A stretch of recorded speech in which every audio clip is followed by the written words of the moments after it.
So you're thinking about getting your first pet snake or maybe your next pet snake, and you're stuck in between what you've heard and what you want. Let me tell you something real. My very first pet snake was a BCC. Yep, a boa constrictor. And guess what?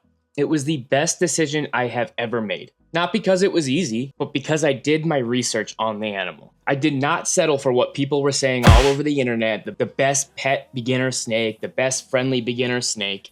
I went after the snake that I was drawn to the most and went for it. It was the snake I could not stop thinking about. And then I built my knowledge around it. Today we are breaking down the 3 incredible snake options for your next pet snake or even your first pet snake. We're breaking down the BCC, Boa Constrictor, the BCI, Boa Constrictor Imperator, and the fan favorite, the ball python. Whether it's your first or your 5th snake, we're gonna talk through the real pros, the real cons, and the care tips for each individual, so you can pick the snake that best fits you.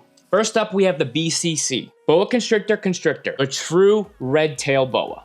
BCCs are absolutely stunning. Rich in color, high contrast tails, and they grow to become super powerful, majestic animals.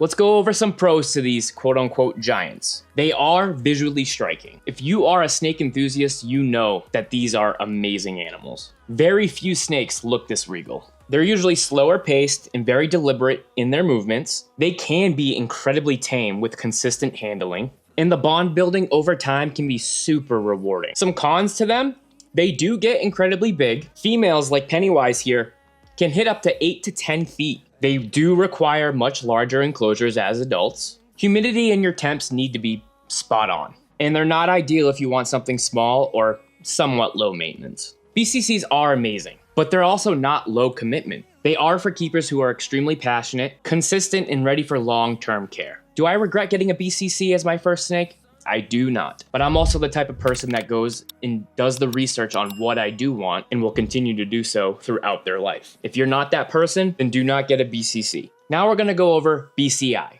the common boa. The one with a whole bunch of different types of morphs. BCIs are like the world's boa's Swiss Army knife. Tons of different morphs, manageable sizes, and they're widely kept within the snake hobby. Here are some pros and cons that go along with the BCI. They typically max out from 6 to 7 feet, which can be more manageable. They are hardy and forgiving for some husbandry mistakes. There are tons of morphs and colors to choose from. Are you stuck? You don't know which way to go?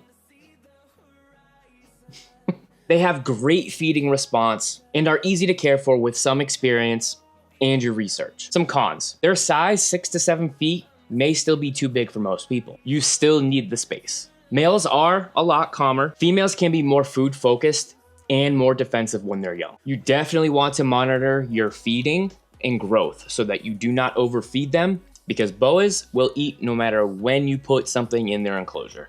They will eat every day if you feed them every day. So you want to prevent the overfeeding or obesity. And yes, boa constrictors can be very obese. So if you want the boa experience without the BCC size, then a BCI would be a wonderful choice for you. It is a great second snake, or first if you're 100% dialed in. Now the fan favorite, the ball python. Now this is one of the classic beginner recommendations, but we're gonna have to talk some truth about the ball python. But first, here are some pros. They are smaller in size. Males will typically get between 3.5 to 4 feet, with females reaching up to 6, but usually cap out right around 5.5 feet.